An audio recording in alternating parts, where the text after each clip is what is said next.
El país tiene una gran variedad de materias primas, como por ejemplo podemos ver en el altiplano, es una gran distribución del tema del camélido. Tenemos lana de alpaca, tenemos lana de llama, tenemos lana de vicuña, tenemos lana de guanaco.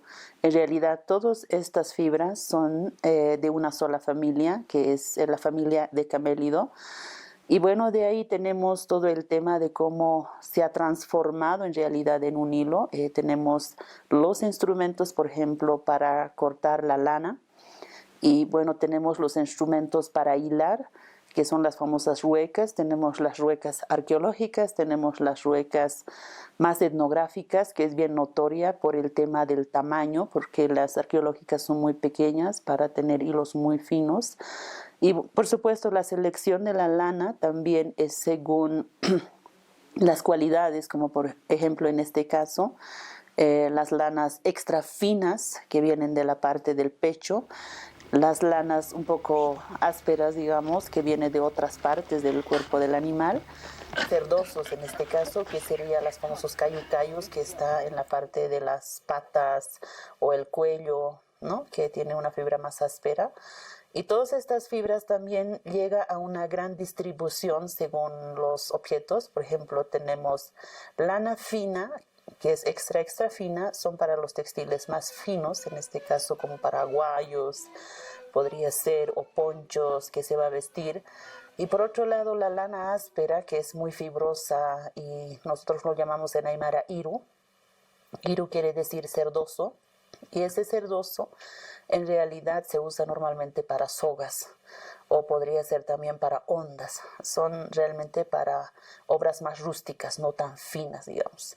Entonces, esa selección ayuda bastante a poder entender, yo diría, una gran variedad de los textiles, ¿no? Según la fibra que se ha manejado. Y lo mismo pasa en el tema del hilado, ¿no? En este caso el hilado, por ejemplo, se centra según el tamaño de las ruecas, y las ruecas también tienen sus partes. Por ejemplo, el tisi, que es la eje principal, el redondo, que es piraro. Piraro es el redondo que sujeta el eje principal, y gracias a eso tiene la noción de girar. Y cuando gira tenemos, por ejemplo, el tema de la variedad de los hilos, ¿no? Entonces tenemos hilos muy finos, tenemos hilos intermedios y tenemos hilos muy gruesos. En este caso en Aymara sería huchuschanca. Después tenemos lancuchanca, que es hilo grueso, y luego tenemos los hilos medianos, que son las murmullas, son intermedias, ni es gruesa ni tan delgada.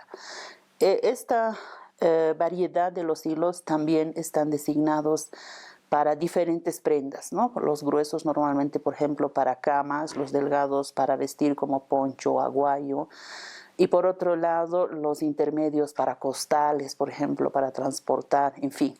Entonces, gracias a ese instrumento, tú tienes la gran variedad de los hilos. Ahí el proceso de las dos materias primas es completamente diferente. En este caso, estamos viendo más el tema del animal, pero en el tema de lo vegetal, los hilos de garabata, por ejemplo, crecen como en especie de sábila, y se van quitando los dos costados del espino, se va extrayendo todo el extracto de la baba y quedarse solo con la fibra, y esta fibra ya es manipulada con los dedos o muchas veces hiladas en la rodilla. Por ejemplo, ellos no hilan a rueca, hilan con la rodilla.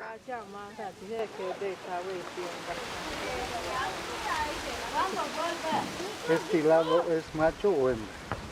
Macho. Pero dura menos. Duro esto. ¿Harto un poco? Harto. ¿Cómo se llama el hilado macho?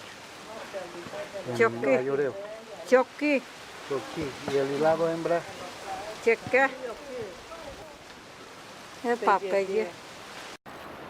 De las plantas se saca el algodón, se limpia, le saca toda la basurita que tiene.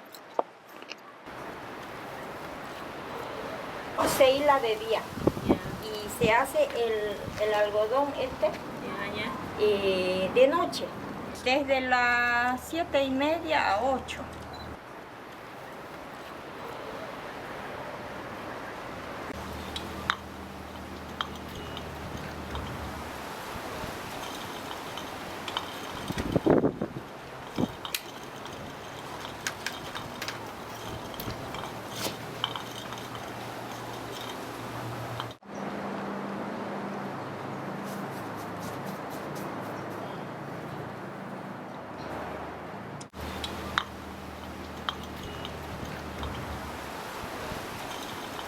Y bueno, el algodón sí es hilado en la rueca y bueno, de otra manera, ¿no? Muchas veces puede ser, por ejemplo, con el pie, puede ser, por ejemplo, girando en la rodilla, en fin, dependiendo de la gran variedad de los hilos que estamos hablando, ¿no? Si es fina, si es un intermedio, si es gruesa, en fin.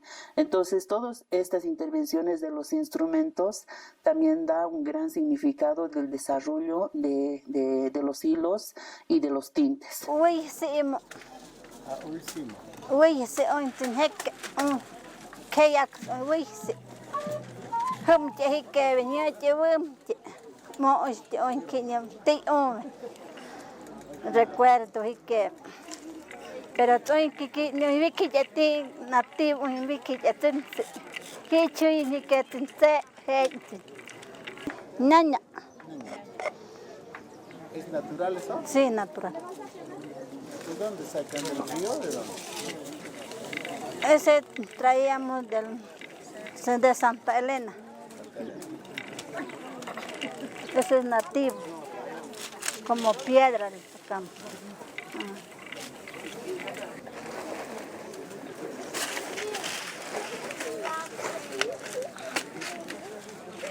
Tienen que comprobarlo, ¿ves? Sí, Está comprobando. para que salga finito. Y por otro lado, también ya vamos en el tema de la tintorería. Muchas veces se puede hacer con el hilo mismo o puedes hacer también con la lana. Cuando ya tienes seleccionada la lana y tienes los hilos igual ya hiladas, normalmente no torcidas, porque cuando sufre una gran torsión no puede agarrar mucho de los ingredientes del tinte porque es por inmersión de agua. Entonces ahí entramos a una gran variedad de las plantas según las regiones, ¿no? En este caso podríamos hablar, por ejemplo, yo diría plantas del altiplano, que son las famosas tolas. Tenemos plantas, por ejemplo, bayunas, que en este caso el molle, por ejemplo, es muy relevante porque es súper bayuno. Y también las cochinillas, que están en las partes más áridas de los valles. Kay cochinilla tonas pikay tonas manta or con kurantigut potus la dumanta kay cochabamba pe mana fartich hapinch mana hapinch potosimanta chema man y chayga hapin kay ta kay sus kay api nigun gayo y chayta sin nada puro cochinilla sin sapitan entonces kay gunitas tata chay cochinilla yata pero kayga primera awanka y segunda, entonces kayma alombrito churaigo, sulfat difias, ay no nas churaigo, si unas color me churaigo. Y bueno, entrando a tierras bajas tenemos, por ejemplo, las semillas, los famosos achihuetes, que tenemos el rojo, tenemos el amarillo. En fin, entonces la gran distribución de los tintes en el país también está según lo que se tiene en la región, en la comunidad, pero normalmente se puede obtener por raíz, por corteza, por hoja, por flores, por frutos, y también podemos obtener por estos bichos como la cochinilla o piedras de color. Y estas piedras de color, por ejemplo, normalmente se usa con una fermentación o tipos de saliva, por ejemplo, porque eso es lo que pasa en tierras bajas. Y así no agarra con agua. Y bueno, una vez pasado este trabajo de los tintes, pasamos directamente a la gran composición de hacer un telar. Pero un telar tiene todos sus instrumentos, ¿no? Ahí vamos a ver, por ejemplo, el tema de las huichuñas. Tenemos huichuñas planas que son para el textil más como de telar de tapiz. Tenemos las huichuñas redondas que son para el telar horizontal, que es cara de urdimbre porque requiere más prensado. Incluso estos dos tipos de instrumento nos está diciendo para qué tipo de telar. Y bueno, todo el complemento del telar donde tienes, por ejemplo, los palos madres, en este caso, las ajachas, que son separadores de boca. Tienes, por ejemplo, el palo de las illaguas que sujeta los lisos. Y bueno, los separadores de color. Después el guiador de las técnicas, que son los jainos, por ejemplo. En fin, y una vez que tengas todo este complemento, hay una gran composición en temas estructurales y técnicas. Hay estructuras bien simples y hay estructuras bien complejas. Las estructuras simples normalmente son patrones de un color entero. Puede llegar a 2, 3 colores, pero no es realmente en 3 dimensiones, es más bidimensional. Cuando ya es una estructura muy compleja, ya es una tridimensional, porque ya puede tener las 2 caras distintas, un lado de color con una predominancia de color distinta y por el otro lado con otro color de predominancia distinta, que no puede ser iguales ambos lados y es bastante interesante en ese sentido. Y bueno, la distribución de las técnicas. Tenemos el Payay, por ejemplo, las Payay son las técnicas ya, y en el Payay tenemos, por ejemplo, 1 por 1, 2 y 2, 1, que es 3, 3, después tenemos el 4, 4, y bueno, en el 1, 1, por ejemplo, esta técnica Maya Paya, que es el 1, 1, nosotros lo llamamos, sería su traducción en este caso. Ese Maya Paya normalmente se centra en las prendas arqueológicas de Tiwanaku, como las estrellas de 8 puntas, están en esta técnica, no son de doble tela. Y bueno, también aparece este 2-2 que disemina todos los Andes, es como una etiqueta famosa para todos. Por el predominio matemático es más fácil de trabajar, entonces esto se ha expandido de un lado a otro lado. Hemos encontrado los más antiguos en Mojocoya y de Mojocoya se va expandiendo a muchos lugares. Y en fin, y tenemos el Chullapallay, que es 2-1, que está más centrado en el sur. Y luego tenemos el 4-4, que es más contemporáneo, pero también hay en las fajas arqueológicas. Y en fin, así está distribuido y podemos comprender mejor, gracias a estos 2 telares, el tema del patrón de cómo se maneja. Y ahí la distinción viene, el tapiz, por ejemplo, no requiere de alta torsión, requiere de una torsión media.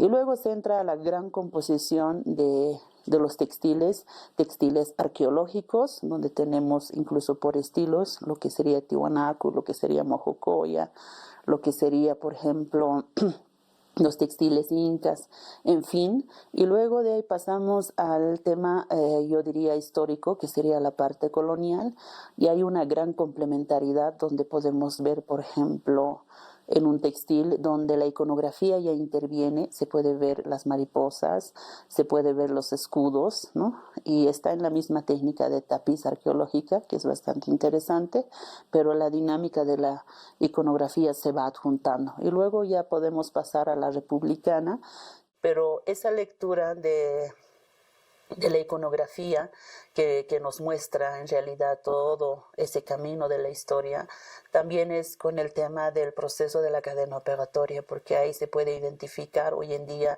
qué tipo de materia prima se lleva y en el pasado qué tipo de materia prima se ha tenido. En este caso, las materias primas en la parte arqueológica es netamente natural, orgánico, tintes naturales. Estamos hablando fibras de camélido, fibras vegetales como el algodón, como garabata, en fin. Y luego viene la parte histórica con la colonia, se va adjuntando los colores artificiales, en este caso, tintoreados con añelina, por ejemplo, que pasan por tradición y cultura. Y luego ya incluso hoy en día nos apropiamos, por ejemplo, degradé del color, que es con hilos acrílicos, que netamente ya son los residuos del petróleo. Entonces, esta comparación nos deja entender de cómo se va desarrollando la ciencia y la tecnología del textil.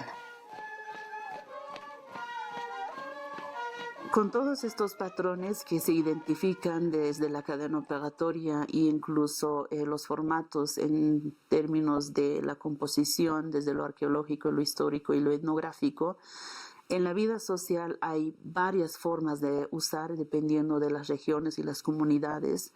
Los aguayos, por ejemplo, es de un multiuso donde tú puedes poner como una manta, donde tú puedes incluso usar para cargar algo como, no sé, podría ser un equipaje, digamos, o también podría ser ceremonial, que es para los usos ceremoniales festivos, como misa aguayo, por ejemplo, para tender dentro de una mesa de piedra, para tener ciertas ofrendas específicas, en fin, o las uncuñas, que son netamente para las hojas, ¿no? Entonces hay esta vida social, cómo interactúa la sociedad, pero en el pasado también hubo por estilos bastante interesantes en la parte arqueológica, por ejemplo, los famosos anacus, que son una prenda tejida en un telar horizontal, que es cara de urdimbre y normalmente de pocos colores, normalmente es como dos colores predominantes entre el negro y el rojo, o el café, o el rojo, o el café, el azul,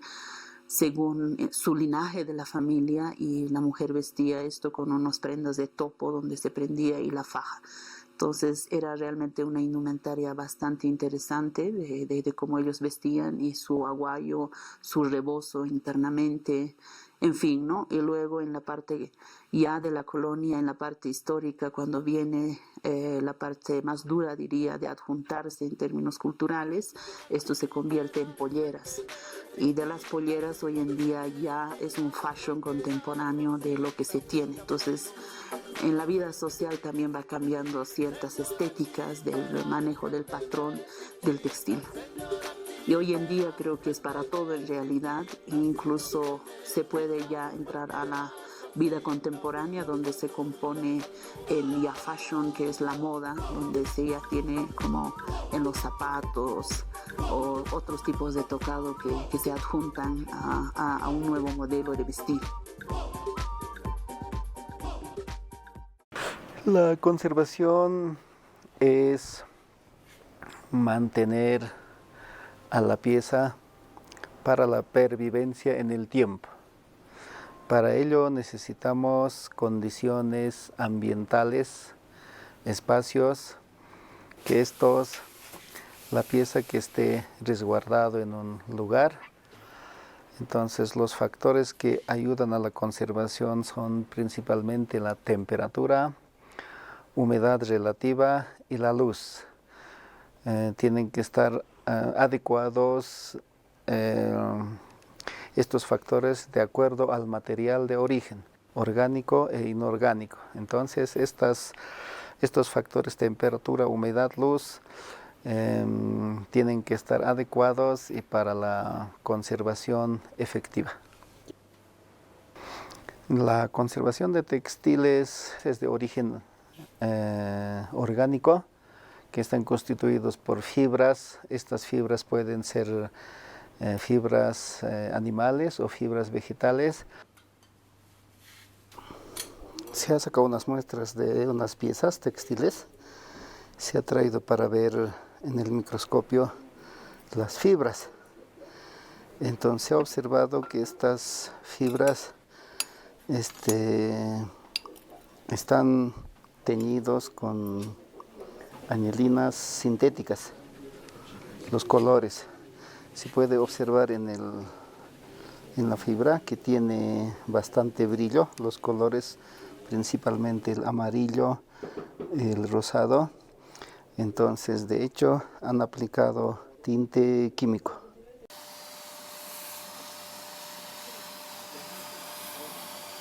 Para algunas actividades que se hace para la conservación es mantener la pieza en su estado normal. Entonces, generalmente cuando está una pieza guardada o por conservación prolongada en relación al tiempo, hay acumulación de partículas, digamos así, que son polvos, es suciedad. Entonces necesita un aspirado de estas partículas para que las fibras se mantengan normales.